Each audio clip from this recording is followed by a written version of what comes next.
Bonjour et bienvenue sur la formation Blender. J'espère que vous allez bien. Alors aujourd'hui, nous allons parler d'une node qu'on appelle le map range. Le map range va nous permettre à étirer par exemple le shade de quelque chose. Ça peut être une valeur, ça peut être le shade d'une couleur. Donc ça va vous permettre de le faire celle-ci. Donc si par exemple je viens dans le shader pour vous me présenter comment le map range se présente. Donc ça est juste là. Et là, par exemple, juste un exemple, ici, je ne peux que faire sortir, par exemple, des valeurs allant de 0 à 1. Par exemple, c'est moi qui le fais, que ça soit comme ça. Et si, par exemple, je veux le mettre sur l'intensité, vous voyez bien, l'intensité peut aller au-delà, mais là, je ne peux pas aller au-delà parce que je m'arrête à 1. Donc, si, par exemple, je veux le mettre plus au-delà, vous allez pouvoir utiliser ce nœud. Donc, vous allez venir, par exemple, mettre ici dans la valeur, ici donc sur la valeur. Et là, j'ai une valeur de 0,1, une lumière qui est déjà assez importante. Et si j'augmente l'intensité, mais vous voyez que je suis seulement à 0,5. Donc, je vais créer un nouveau projet pour vous expliquer cela dans les détails. Alors, une fois que nous sommes ici, je vais créer un plan pour se repérer. Et nous allons passer en mode rendu. On va venir dans le shader, aller aussi en mode rendu et cliquer sur New pour créer un matériau.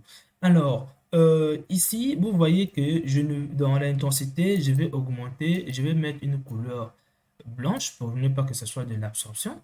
Alors, ici, vous aviez l'intensité de la lumière que vous pouviez faire varier de 0, je ne sais pas, jusqu'à quelle valeur, je ne sais pas, vous pouvez aller. Donc, pour mieux voir la lumière, vous pouvez venir ici. Donc, vous pouvez venir dans rendu et vous cliquez le bloom. Alors, voici la lumière que vous obtenez.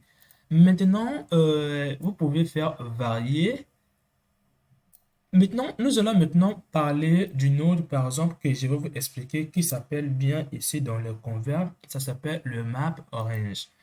Je vais le mettre à côté pour le mettre un peu à côté. Donc, je vais prendre encore un node qui a une valeur qui n'arrive pas juste à 1. Donc, on va venir dans Color. On peut mettre du RGB. Donc, on va venir dans Input. On peut pas mettre le format là-bas. On peut venir ici dans le curve, on met du RGB simplement. Alors, le RGB ici, si je suis en blanc, comme vous voyez, je peux augmenter la valeur. Je vais mettre une valeur blanche ici. Donc ici, comme vous le voyez, je ne peux que obtenir une valeur. Oh là là, je vais faire couleur avec couleur, c'est pas bien. Je vais chercher un autre nœud. CTRL Z pour revenir.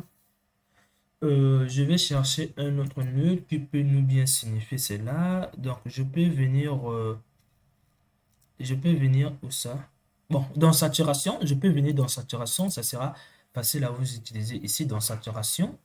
Donc, ici, vous aviez, comme vous le voyez ici, la valeur ne varie qu'entre 0 et 2, comme vous le voyez. Mais si, par exemple, je mets à une valeur ici, donc notre lumière ne peut que s'arrêter à 2, ça ne va pas aller loin, comme vous le voyez.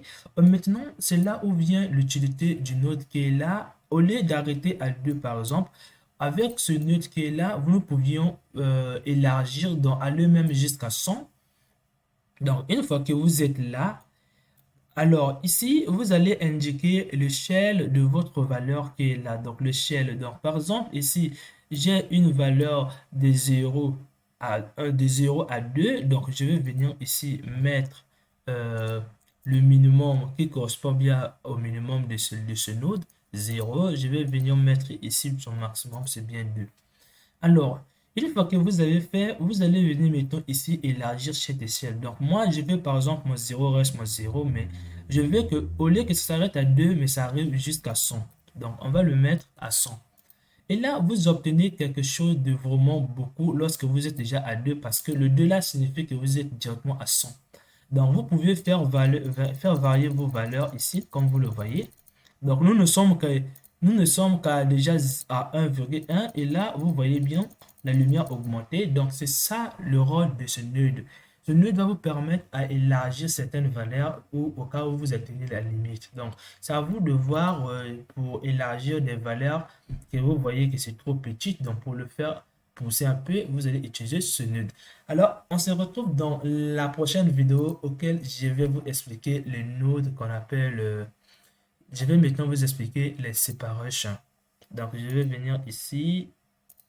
Je vais venir dans Convert et là, je vais venir, oui, le node map. Donc, on se retrouve dans la prochaine vidéo auquel je vais vous expliquer le node map.